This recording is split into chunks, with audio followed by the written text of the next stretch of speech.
Now, this is an interesting one because this one we have a ton of control over, and we don't always think that we do. I don't know if you guys have ever said this to your child. It's like, I don't care. You get in that classroom, you respect your teachers, and you just focus no matter what.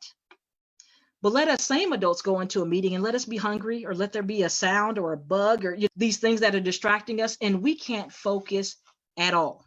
There's a reason they always bring food to these meetings, because they know that we need to have some of those needs met. So that's the same thing that we're doing with our environmental needs. We're asking ourselves, what is that we need in our space, in our world, for us to be well? There's some people who can absolutely work alone. They can't get anything done unless they're working alone.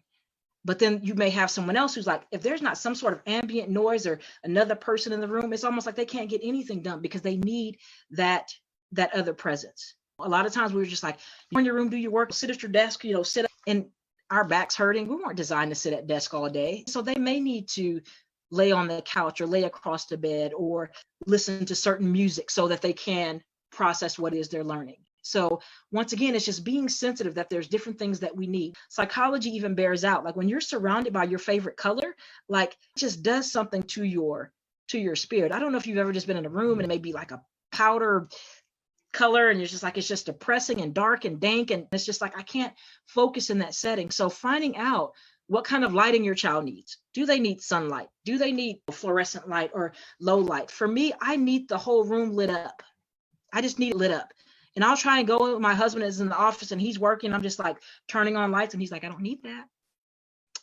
Oh, I'm sorry. Sometimes because we need something, we assume that other people need it, and that's not always the case. So once again, our environment affects how we learn, how we think, how we work. And so if you have a kid who knows that every day at 10 o'clock, like I'm starving, like load them up with some almonds, granola bar, whatever those things are, because that little fuel can change their whole attitude.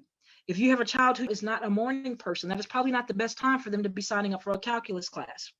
So these are some of the things that we can absolutely navigate and mitigate if we just understand when is our most effective time of day. I'm a morning person, so if I'm going to get the bulk of my work done, it needs to really be done in that 5 o'clock, 6 o'clock, 7 o'clock hour. At nighttime, you're not getting anything productive really from me. So if that's true for us, then how also is true for our kids. But we expect them to go all day, to be at school all day, do practice all day, and still function. We're not wired just to be all over the place like all the time. So it's just helpful to understand what are those things that allow us to thrive. Same thing with the plant, how much sunlight it gets, how much water it gets. That's where we need to be mindful of our environmental needs.